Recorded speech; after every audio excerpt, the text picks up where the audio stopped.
আজ আমি গাজর দিয়ে পোলাও রান্না করব, সেই রেসিপিটাই আপনাদের সাথে শেয়ার করব। এর জন্য আমি চালগুলো আধা ঘন্টা আগে ধুয়ে পানি ঝরিয়ে রেখেছি।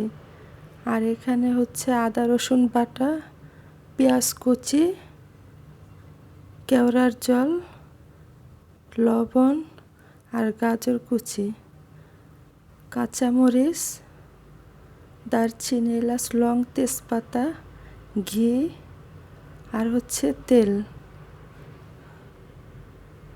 আর গাজরগুলো এরকম আমি কুচি কুচি করে কেটে নিয়েছি।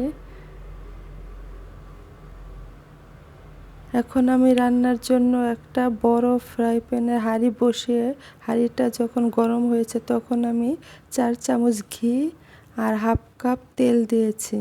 দিয়ে এখন আমি গোটা মশলাগুলো দিয়ে একটু নেড়ে চেড়ে নেব।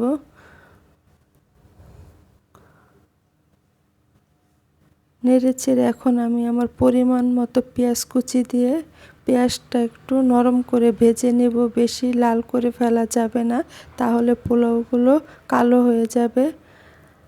আর আমি কিন্তু 3-4 চামচ আদা রসুন বাটাও দিয়েছিলাম পেঁয়াজের সাথে, সেটা স্কিপ হয়ে গেছে। এখন আমি চালগুলো দিয়ে ভালো করে ভেজে নেব। চাল যত ভালো করে ভাজবেন পোলাওটা ততই ঝরঝরা হবে। এখন আমি ফুটন্ত গরম পানি দিয়ে দিলাম। এখানে আমার 3 কাপ চাল আছে, আমি 6 কাপ পানি দিয়েছি, মানে ডাবল পানি। এবার আমি স্বাদ মতো লবণ দিলাম, দিয়ে আবার নেড়ে চেড়ে দিব। যখন আমার পানিটা শুকিয়ে যাবে, হালকা চালের গায়ে একটু পানি থাকবে, তখন আমি গাজর কুচিগুলো দিলাম, দিয়ে একটু নেড়ে চেড়ে দেব। গাজর কুচিটা শেষের দিকে দিলে কালারটা সুন্দর থাকে, এই কারণে আমি শেষের দিকে দিলাম। আপনারা চাইলে যখন পানি দিয়েছি চালের সাথে তখনও গাজরটা দিতে পারতেন। এখন আমি 1 কাপ দুধ দিয়ে দিলাম, সাথে আমি 6-7টা কাঁচামরিচও দিলাম। দিয়ে আমি আবার ভালো করে নেড়ে চেড়ে দেব।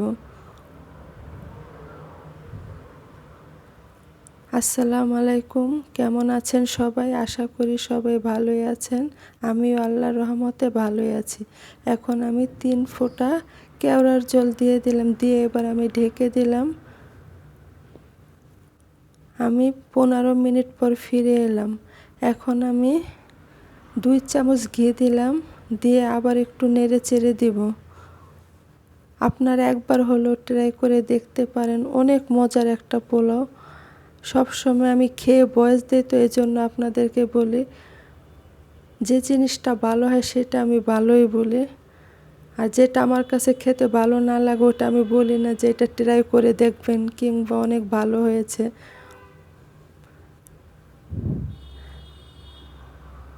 আবার আমি একটু ঢেকে দিলাম।